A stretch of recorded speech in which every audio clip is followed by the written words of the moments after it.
Hello guys, magkukulay tayo guys ng ating hair. So meron akong mixture dito guys, hindi ko napakita sa inyo kanina. Andito na. Okay, mix natin ng masyado kay magkukulay ta sa ating buhok.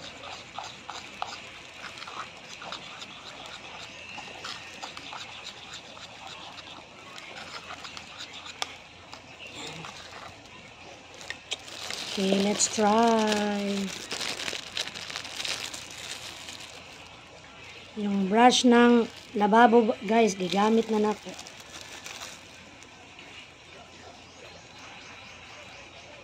Dili daw siya dikit sa scalp. Ambot kung tinuod. Pero mas nindot guys, no, kamuto na lang siya.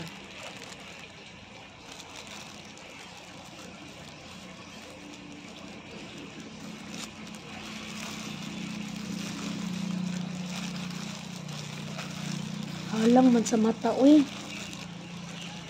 Halang sa mata.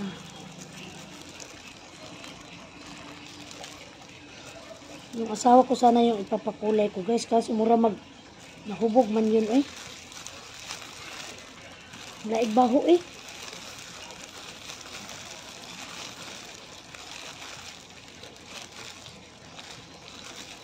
Humot man siya noon, humot. Pero isog yung pagkahumot niya guys. Try natin ibabad siya ng 15 to 20 minutes, depende daw kung mag-init na sa imong buhok o mag-init na sa imong scalp. Hindi daw ipaabot sa scalp, pwede na ito ipaabot sa scalp. Pataka ra ko ani color ba. Ang kadiri o is already na gid siya guys, kanang itom. Di man pwede maabot nga, dili maabot sa scalp kay maabot man gid siya. Nagbaho eh.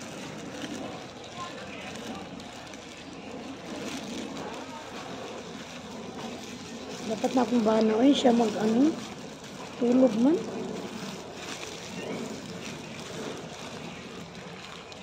Yan na lang natin lahat.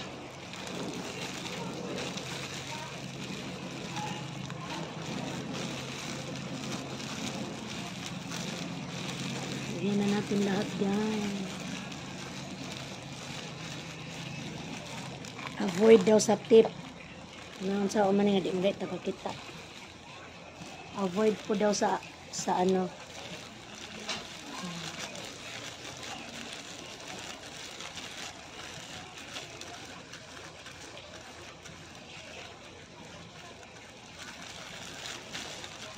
Tingnan natin yung result mamaya guys, kung talagang kukulay siya, no?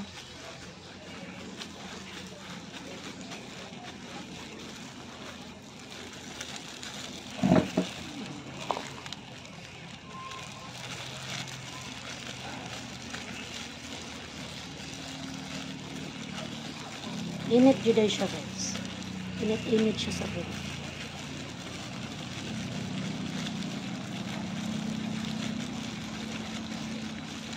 Laig baho.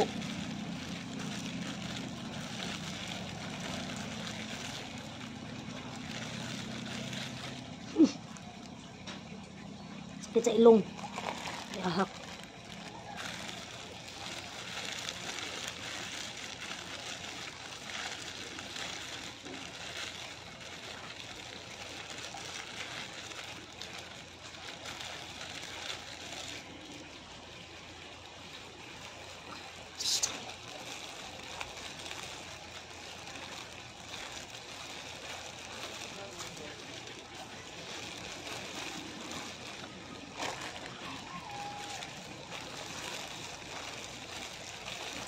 So, tingnan na lang natin mamaya ang result guys ha. Kay 15 to 20 minutes daw siya. Okay. Tapusin ko lang siya nalagyan guys. I'll be back later guys ha. Hello guys! So, ito na pala yung result tingnan natin kung nagkulay siya guys. So, yung kulay is binabad ko siya ng ng 40 yata, 40 minutes. Kasi sabi, hala, ito na siya guys. Hindi pa siya masyadong makita ang kulay kay basa pa man. Okay, try nating patuyuin. So guys, patuyuin natin guys. Ayan, ash gray man daw ni. Ang bot, para naman ito magbalik guys. So tingnan natin yung result kung after siya matuyok guys. Patuyuin muna natin ha. Muli na tani. Patuyuin muna natin ang ating hair.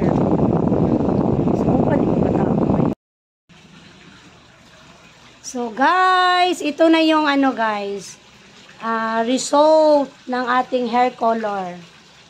Yan. Ito na siya guys, wag ko kaligo ron. Yan, yan ang kanyang kulay.